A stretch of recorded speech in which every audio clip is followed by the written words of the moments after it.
Oi, gatinhos e gatinhas, como vocês estão? Eu espero que vocês estejam muito bem. Bem-vindos a mais um vídeo do canal e hoje eu vou contar pra vocês sobre o homicídio duplo em Noida, que é mais conhecido como o caso Arushi Tower. Só que na verdade esse caso possui duas vítimas e é um caso extremamente revoltante e marcado por muita negligência policial. Então eu já tô avisando que vocês vão passar muita raiva ouvindo esse caso. E eu quero pedir pra que vocês deixem aquele like logo no começo do vídeo pra me ajudar na divulgação e se inscreve aqui embaixo pra não perder nenhum vídeo novo que eu tô sempre trazendo conteúdos como esse por aqui. Então é isso, e agora vamos pro caso de hoje.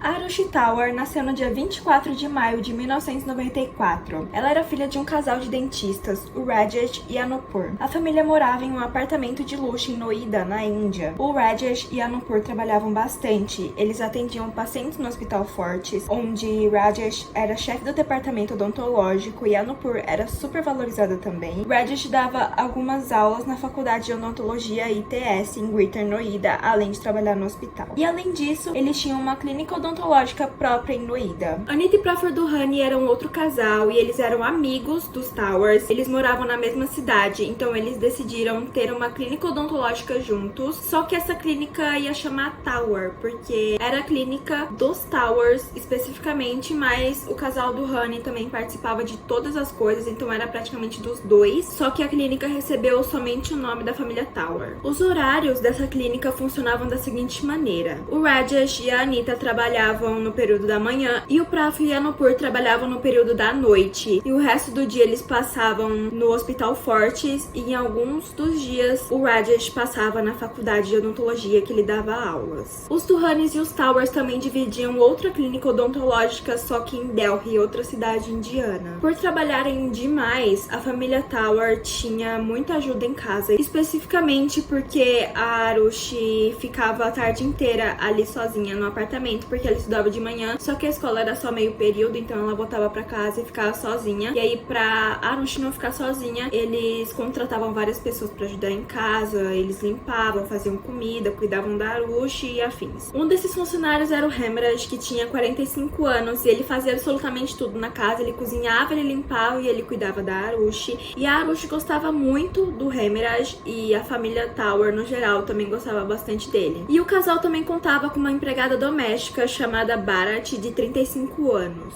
O apartamento era muito grande e contava com 3 quartos, uma espaçosa sala de estar e sala de jantar, e mais o quarto de hóspedes, que na verdade virou quarto dos empregados, que era onde o Hemraj dormia. O Hemraj se mudou de Nepal para Noida para conseguir dinheiro e conseguir mandar esse dinheiro para a família dele em Nepal. Essa foi a única informação da vida do Hemraj que eu tive nas minhas pesquisas, porque toda a cobertura desse caso foi feita em base da Arushi. Acredito que por ser uma família de alta influência da Índia, ou eles terem bastante dinheiro, aconteceu que a cobertura desse caso ficou toda na Arushi e não teve nada do Hemraj. Ele foi apenas um corpo que eles acharam, basicamente. A Arushi era uma menina extremamente alegre e ela era muito querida na escola, todo mundo gostava dela. Ela tinha quase seus 14 anos e, como a maioria das meninas, a Arushi estava começando a desenvolver seus interesses no amor, então ela estava conversando com alguns caras ali, mas que não deu em nada. No dia 15 de maio de 2008, a Nupur trabalhou na clínica no seu período, o período da manhã, e depois, por volta das 1h30 da tarde, ela foi buscar a Arushi na escola e elas foram para o apartamento. A cunhada de Nupur, chamada Vandana, que era casada com o irmão de Rajesh, chamado Dinesh,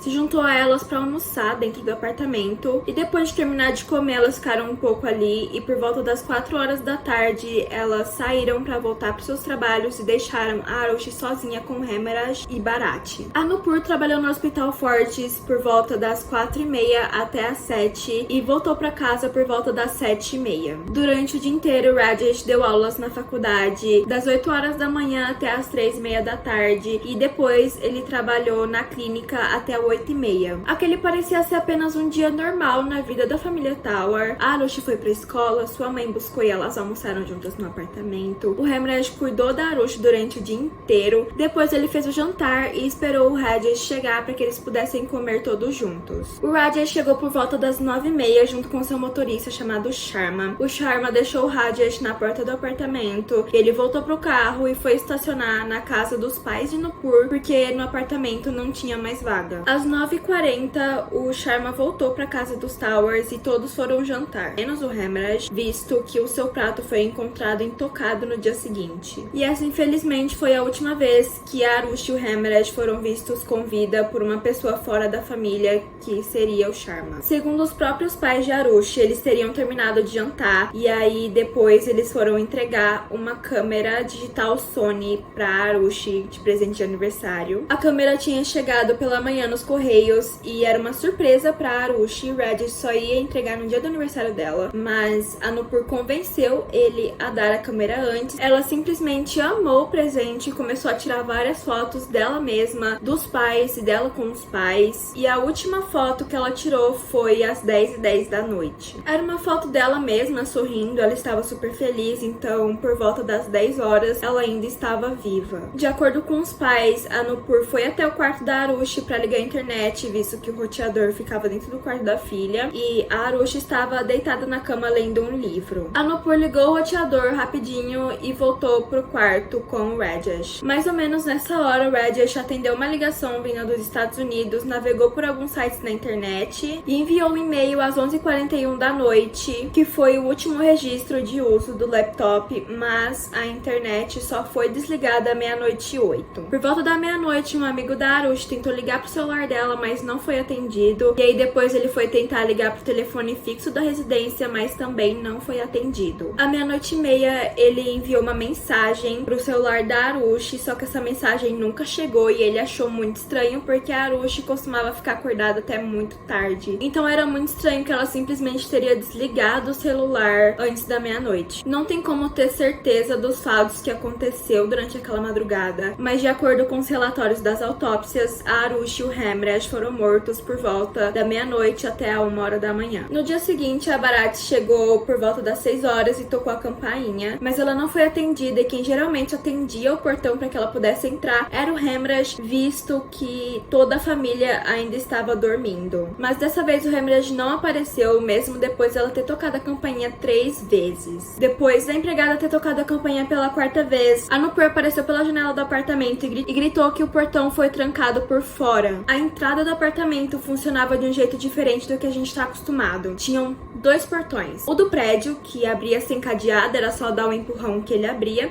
daí subia um lance inteiro de escada, e aí sim tinha o portão do apartamento dos Towers, que era um apartamento por andar, porque eram apartamentos gigantes, então cada um tinha o seu portão em cada andar, e esse portão do apartamento era o que abria com chave, que estava trancado. A Nupur perguntou pra Bharati onde estaria a Hemraj, e a Bharati respondeu que ela não tinha ideia. E nessa hora, a Nupur disse pra Bharati que o Hemraj devia ter ido comprar leite, que era pra ela esperar ele voltar, que ele abriu o portão pra ela entrar. Só que ela não quis esperar e pediu pra que Nupur jogasse as chaves pra ela. A Nupur tentou ligar pro celular do Hemraj e a primeira ligação foi imediatamente cortada. E quando ela ligou pela 2ª vez, a chamada caiu diretamente em caixa postal. Quando a Bharati desceu as escadas novamente pro portão de entrada pra que a Nupur pudesse jogar as chaves de reserva pra ela, a Nupur pediu pra que a Bharati subisse todo o lance de escadas novamente e verificasse se o portão não estava trancado apenas pela fechadura, que tinha um fechinho que dava pra abrir manualmente, então não precisaria da chave, ou se estava realmente trancado. Mas a Bharati recusou porque ela teria que subir e caso estivesse trancado, ela teria que descer tudo e subir tudo de novo. Então ela pediu pra que Nupur simplesmente jogasse as chaves reserva e assim ela fez. A essa altura o Rajesh também acordou e logo que ele entrou na sala ele viu uma garrafa de whisky escocês vazia em cima da mesa e ele achou bem esquisita porque ninguém teria bebido whisky escocês na noite anterior. Então ele pensou na possibilidade de ter sido a Arushi porque ela estava naquele período de curiosidade, de testar coisas novas. Então ele pensou que tinha uma probabilidade bem grande de ter sido a Arushi e aí ele pediu para que Nupur fosse dar uma olhada nela no quarto. O quarto da Arushi tinha um sistema de tranca automático e geralmente ele ficava trancado. Dava para abrir só por dentro ou se quisesse abrir por fora precisava da chave. Só que os pais nunca precisaram abrir o quarto, então eles nunca abriram. E mesmo com a chave em mãos, eles não precisaram dela porque o quarto estava destrancado, o que era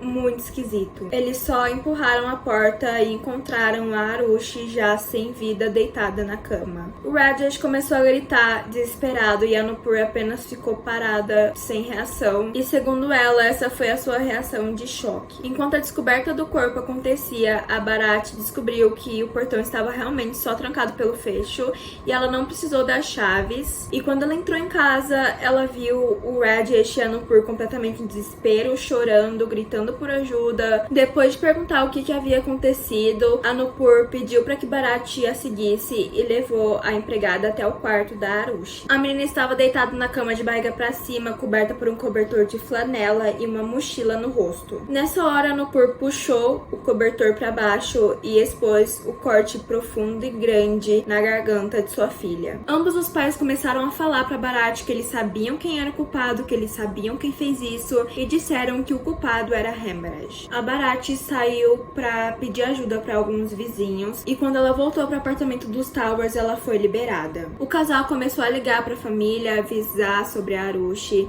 e também ligou para os policiais, os dois chorando muito. Um vizinho que morava no andar de baixo dos Towers também ligou pra polícia ao ouvir todos aqueles gritos, aqueles pedidos por ajuda. E ao chegarem no local, os policiais deram de cara com 15 pessoas na sala de estar e mais 6 pessoas no quarto do casal. E a situação toda dava pra entender que todas aquelas pessoas teriam passado pelo quarto da Arushi pra ver o que tinha acontecido. E as autoridades logo já imaginaram que a cena do crime estaria toda pisoteada. A história de um assassinato em um bairro de luxo atraiu muitos jornalistas para o local, que se reuniram em volta da casa por volta das 8 horas da manhã e foi assim que o caso explodiu na mídia pela primeira vez e obviamente deixou o povo indiano completamente em choque. Posteriormente teve uma fama mundial. No mesmo dia, o Hemraj se tornou o principal suspeito, principalmente porque ele supostamente teria fugido da casa. Em seu depoimento, Rajesh afirmou que foi Hemraj que assassinou sua filha e disse que ele teria fugido porque ele percebeu o quão encrencado ele estava. Ele disse repetidamente aos policiais que parassem de revirar a cena do crime em procura de pistas que não levariam a nada e começassem a perseguir Hemraj para tentar achar ele, visto que ele era o culpado. E inclusive ele ofereceu 25 mil rúpias, que é a moeda indiana, e 25 mil rúpias é equivalente a mais ou menos R$1.500 para que os policiais fossem atrás de Hemraj. Depois dessa afirmação do Rajesh de que o Hemraj teria assassinado sua filha, a polícia veio com a primeira teoria desse caso. A polícia começou a suspeitar de que o Hemraj teria entrado embriagado no quarto da Arushi depois de beber a garrafa inteira do whisky escocês, tentou agredi-la sexualmente e quando ela começou a resistir e possivelmente a ameaçar, gritar ou contar para os seus pais, o Hemraj matou a Arushi com uma kukri, que é uma faca típica de Nepal. E seguindo essa teoria e os depoimentos de Rajesh, a polícia anunciou uma recompensa de 20 mil rúpias, que dá mais ou menos R$1.200, por qualquer coisa que levasse à captura de Hemraj. O corpo da Arushi foi levado para autópsia por volta das 8h30 e a autópsia aconteceu bem rapidamente, o que foi bem esquisito, e por volta da 1h da tarde o corpo já estava de volta em casa. O corpo da Arushi foi colocado sobre placas de gelo na sala e a família começou a fazer algumas espécies de rituais do hinduísmo. E por volta das 4 horas o corpo foi levado para cremação. Tudo foi muito rápido, em menos de 10 horas o corpo foi descoberto, a polícia foi chamada, a autópsia foi realizada e o corpo foi liberado para cremação. E com isso, algumas pessoas começaram a suspeitar de que os Towers estavam com muita pressa para cremar o corpo. Mas a polícia desmentiu e disse que eles mesmos teriam liberado o corpo porque eles já tinham tudo o que eles precisavam. Na Índia, cremar o corpo depois de poucas horas desde a morte da pessoa é bem normal, então não era assim uma coisa tão esquisita no fim das contas. A família jogou as cinzas da Arushi no rio Ganges para seguir com o costume hindu e também tiveram alguns simpatizantes hinduístas visitando a família o dia inteiro por vários dias, o que é mais um costume religioso, mas esse vai e vem de pessoas acabou destruindo a cena do crime. A autópsia revelou que a Arushi foi atacada pela primeira vez por um objeto pesado e contundente na testa,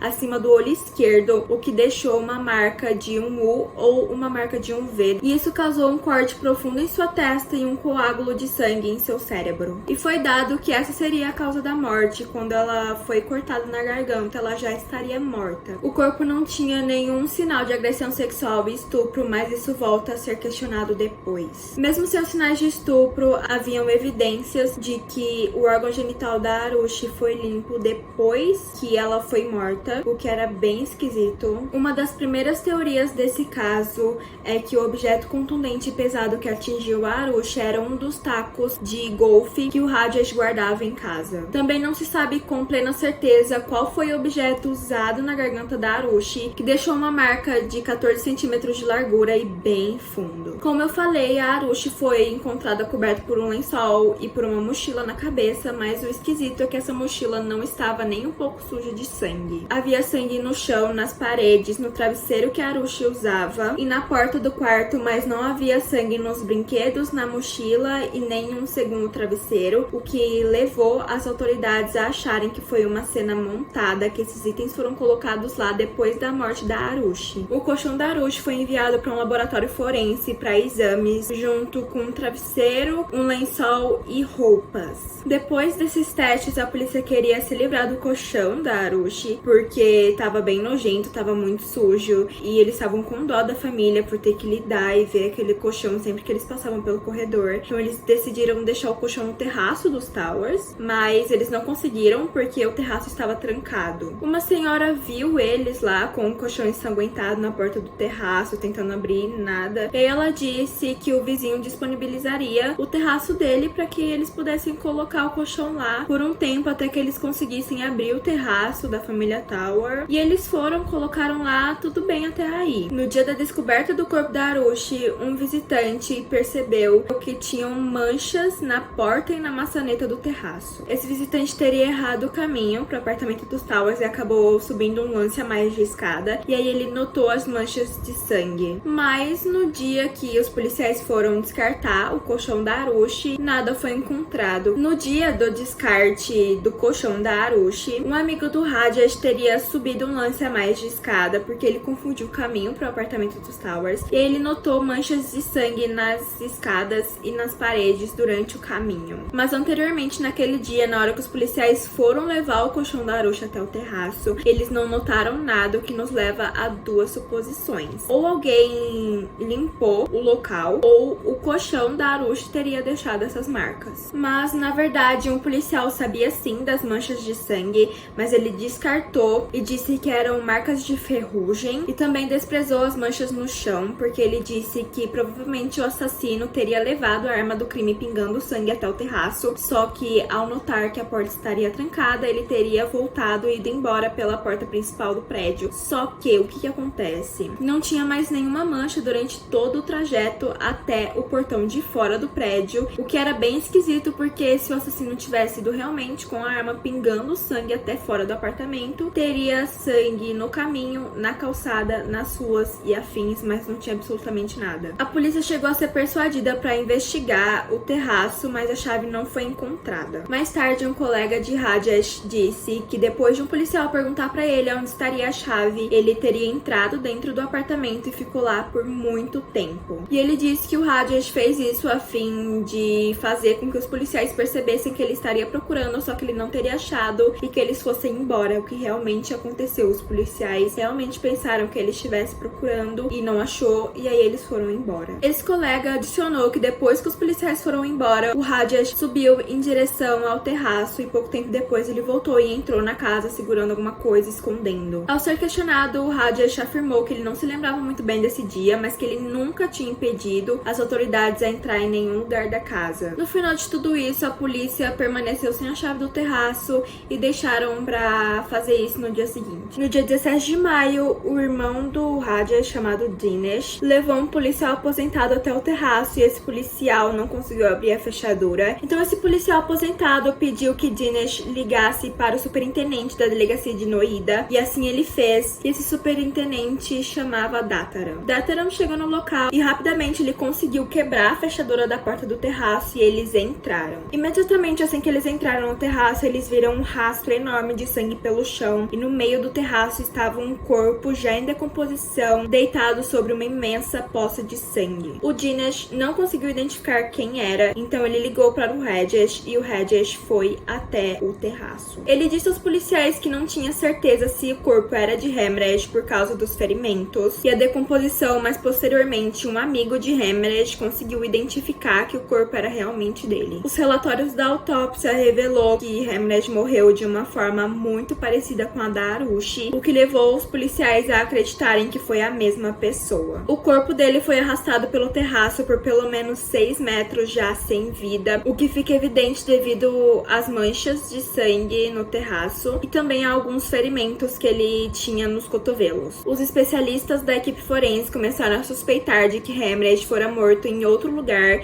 e que ele foi arrastado até o terraço, mas não tinha mais nenhum sinal de Hemmerich em nenhum outro lugar, então eles sabidamente descartaram essa suposição. Depois de pensarem mais um pouco, as autoridades pensaram em mais 2 outras suposições. Ou limparam o caminho até o terraço, ou o Hemmerich foi morto já lá em cima. Foi descoberto que tinha um lençol de casal bem grande pendurado na grade que separava o terraço dos Towers do terraço do vizinho e que foi por isso que as autoridades não perceberam nada de estranho naquele dia que eles foram descartar o colchão da Arushi. Os investigadores também identificaram a marca de uma mão na parede com sangue descendo até o chão e o sangue foi identificado como sendo de Hemmerich, mas as digitais da mão não foram identificadas. Eles também acharam uma marca de sapato de tamanho 8 e também tinham alguns fios de cabelo na boca do Hemmerich, provavelmente do assassino, mas a polícia não chegou nem a identificar esses fios de cabelo e nem a mandar eles para o teste. Eles simplesmente ignoraram essa parte das evidências. Na hora de retirar o corpo de Hemmerich do terraço, eles arrastaram ele até embaixo, o que poderia ter afetado os resultados da autópsia. E também a descoberta do corpo de Hemmerich deixou os policiais um pouco em desespero, porque até agora eles estavam trabalhando de acordo com a teoria de Rajesh de que teria sido o Hemmerich que assassinou a Arushi.